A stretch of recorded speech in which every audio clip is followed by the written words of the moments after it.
রহমান রহিম আল্লাহ তাআলার নামে। ইয়া আইন সাদ। হে নবী, এ হচ্ছে তোমার মালিকের অনুগ্রহের কথাগুলো স্মরণ করা, যা তিনি তার এক অনুগত বান্দা জাকারিয়ার উপর প্রেরণ করেছিলেন। যখন সে একান্ত নীরবে তার মালিককে ডাকছিল, সে বলেছিল, হে আমার মালিক, আমার শরীরের হাড় দুর্বল হয়ে পড়েছে এবং আমার মাথা শুভ্র জল হয়ে গেছে। তুমি আমার দোয়া কবুল করো। হে আমার মালিক, আমি তো কখনো তোমাকে ডেকে ব্যর্থ হইনি। আমার মৃত্যুর পর আমি আমার পেছনে পড়ে থাকা আমার ভাই বন্ধুদের দিনের ব্যাপারে আশঙ্কা করছি। অপরদিকে আমার স্ত্রী হচ্ছে বন্ধ্যা, সন্তান ধারণে সে সক্ষম নয়। তাই তুমি একান্ত তোমার কাছ থেকে আমাকে একজন উত্তরাধিকারী দান করো, যে আমার উত্তরাধিকারিত্ব করবে ইয়াকুবের বংশের। হে আমার মালিক, তুমি তাকে একজন সন্তোষভাজন ব্যক্তি বানাও। আল্লাহ তাআলা বললেন, হে জাকারিয়া, আমি তোমাকে একটি ছেলে হওয়ার সুখবর দিচ্ছি।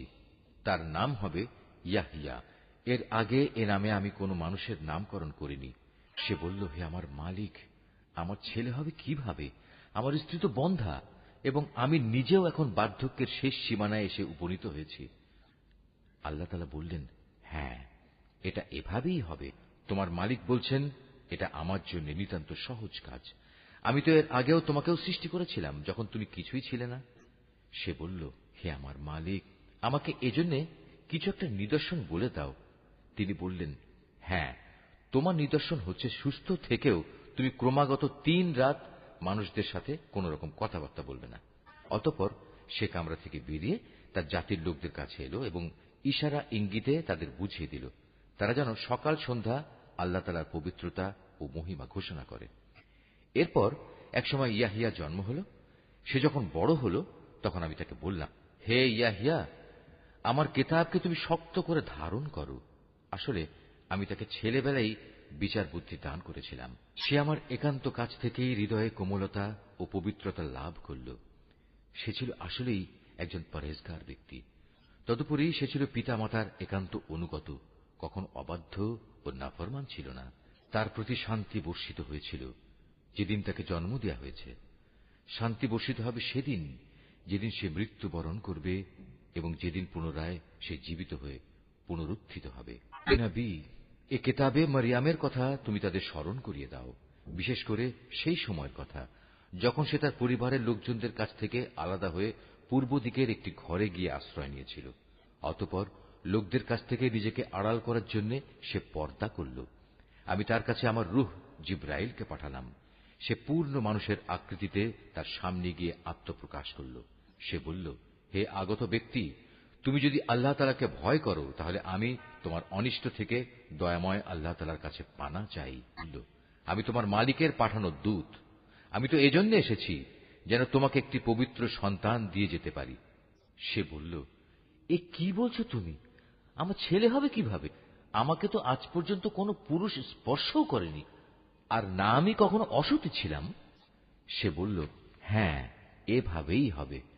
তোমার মালিক বলছেন, তা আমার জন্য খুবই সহজ কাজ এবং আমি তাকে মানুষদের জন্য কুদরতের একটি নিদর্শন ও আমার কাছ থেকে অনুগ্রহ তুল্য একটি মানুষ বানাতে চাই।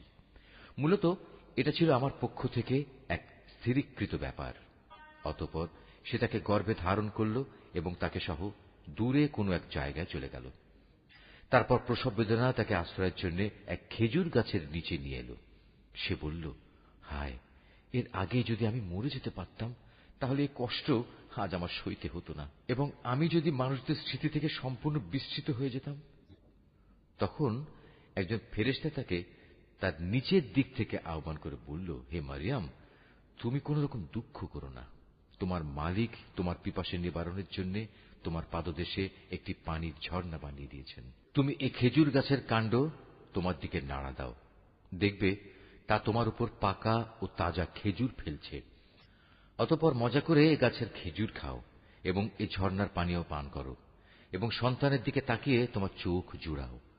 ইতিমধ্যে যদি তুমি মানুষদের কাউকে দেখো তাহলে বলবে, আমি আল্লাহ তাআলার নামে রোজার মান্যত করেছি, এ কারণে আমি আজ কোন মানুষের সাথে কথা বলবো না।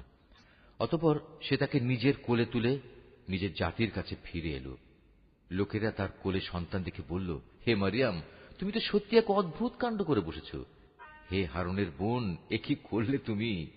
তোমার পিতা তো কোনো অসৎ ব্যক্তি ছিল না, তোমার মাতাও তো চারিত্রিক দিক থেকে কোনো খারাপ মহিলা ছিল না। সবাইকে তার কোলে শিশুটির দিকে ইশারা করে বলল, তোমাদের যদি কিছু জিজ্ঞেস করার থাকে তাহলে একেই জিজ্ঞেস করো। তারা বলল, আমরা তার সাথে কিভাবে কথা বলবো, যে এখনো দোলনার শিশু? এ কথা শুনেই সে শিশু বলে উঠল, হ্যাঁ, আমি হচ্ছি আল্লাহ তাআলার বান্দা। তিনি আমাকে কিতাব দিয়েছেন এবং আমাকে তিনি নবী বানিয়েছেন। যেখানেই আমি থাকি না কেন, তিনি আমাকে তাঁর অনুগ্রহ ভাজন করবেন। তিনি আমাকে নির্দেশ দিয়েছেন, যতদিন আমি বেঁচে থাকি ততদিন যেন আমি নামাজ প্রতিষ্ঠা করি এবং যাকাত প্রদান করি। আমি যেন মায়ের প্রতি অনুগত থাকি। আল্লাহর শুকর, তিনি আমাকে নাফরমান করে পয়দা করেননি। আমার উপর ছিল আল্লাহ তাআলার পক্ষ থেকে বিশেষ শান্তি যেদিন আমি জন্মগ্রহণ করেছি। শান্তি থাকবে সেদিন যেদিন আমি আবার মৃত্যুবরণ করব এবং মৃত্যুর পরে যেদিন জীবিত অবস্থায় পুনরুত্থিত হব। এ হচ্ছে মারিয়াম পুত্র ঈসা এবং এ হচ্ছে তার আসল ঘটনা, যা নিয়ে তারা অযথাই সন্দেহ করে। তারা বলে, সে আল্লাহ তাআলার সন্তান, কিন্তু সন্তান গ্রহণ করা আল্লাহ তাআলার কাজ নয়। তিনি এ থেকে অনেক পবিত্র। তিনি যখন কোনো কিছু করতে চান তখন শুধু বলেন হও, এবং সাথে সাথেই তা হয়ে যায়। অবশ্যই আল্লাহ তাআলা আমার মালিক এবং তোমাদেরও মালিক। অতএব তোমরা সবাই তাঁরই গোলামি করো, আর এটাই হচ্ছে সহজ ও সরল পথ। এরপর তাদের দলগুলো নিজেদের মাঝে মারিয়াম পুত্রকে নিয়ে নানা মতানৈক্য সৃষ্টি করল। অতঃপর যারা আল্লাহ তাআলার ঘোষণা অস্বীকার করল, তাদের জন্য রয়েছে এক কঠিন কিয়ামতের দিনের দুর্ভোগ।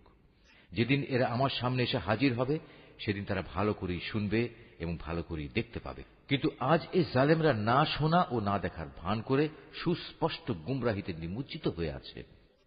হে নবী, সেই আক্ষেপের দিনটি সম্পর্কে তুমি এদের সাবধান করে দাও, যেদিন জান্নাত জাহান্নামের ব্যাপারে চূড়ান্ত সিদ্ধান্ত হয়ে যাবে।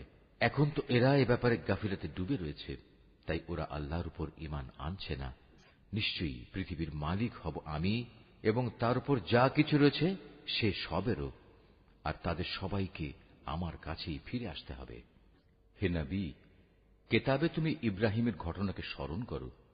অবশ্যই সে ছিল এক সত্যবাদী নবী। বিশেষ করে সে সময়ের কথা যখন সে তার পিতাকে বলল, হে আমার পিতা, তুমি কেন এমন একটা জিনিসের পুজো করো যা দেখতে পায় না, কিছু শুনতে পায় না, যা তোমার কোনো কাজেও আসবে না? হে আমার পিতা, আমার কাছে আল্লাহ তাআলা সৃষ্টি রহস্য সম্পর্কে যে জ্ঞান এসেছে তা তোমার কাছে আসেনি। অতএব তুমি আমার কথা শোনো, আমি তোমাকে সঠিক পথ দেখাবো। হে আমার পিতা, সে জ্ঞানের মৌলিক কথা হচ্ছে, তুমি শয়তানের গোলামি করো না, কেননা শয়তান হচ্ছে পরম দয়ালু আল্লাহ তাআলার নাফরমান। হে আমার পিতা, আমার ভয় হচ্ছে নাফরমান শয়তানের গোলামি করলে পরম দয়ালু আল্লাহ তাআলার কোনো আযাব এসে তোমাকে স্পর্শ করবে, আর এর ফলে জাহান্নামে তুমি শয়তানেরই সাথী হয়ে যাবে। সে বলল, হে ইব্রাহিম, তুমি কি আসলেই আমার দেবদেবীগুলো থেকে বিমুখ হয়ে যাচ্ছ? তবে শোনো, এখনো যদি তুমি এসব থেকে ফিরে না আসো, তাহলে অবশ্যই আমি তোমাকে পাথর মেরে হত্যা করব। আর যদি বেঁচে থাকতে চাও, তাহলে তুমি চিরতরে আমার কাছ থেকে আলাদা হয়ে যাও। সে বলল, আচ্ছা, তোমার প্রতি আমার সালাম, আমি তোমার কাছ থেকে আলাদা হয়ে যাচ্ছি, কিন্তু এ সত্ত্বেও আমি আমার মালিকের কাছে তোমার জন্য মাগফিরাত কামনা করতে থাকব। অবশ্যই আল্লাহ তাআলা আমার প্রতি অতিশয় মেহেরবান। আমি তোমাদের কাছ থেকে আলাদা হয়ে যাচ্ছি এবং আল্লাহ তাআলাকে বাদ দিয়ে তোমরা যাদের ডাকো তাদের সবার কাছ থেকেও আলাদা হয়ে যাচ্ছি।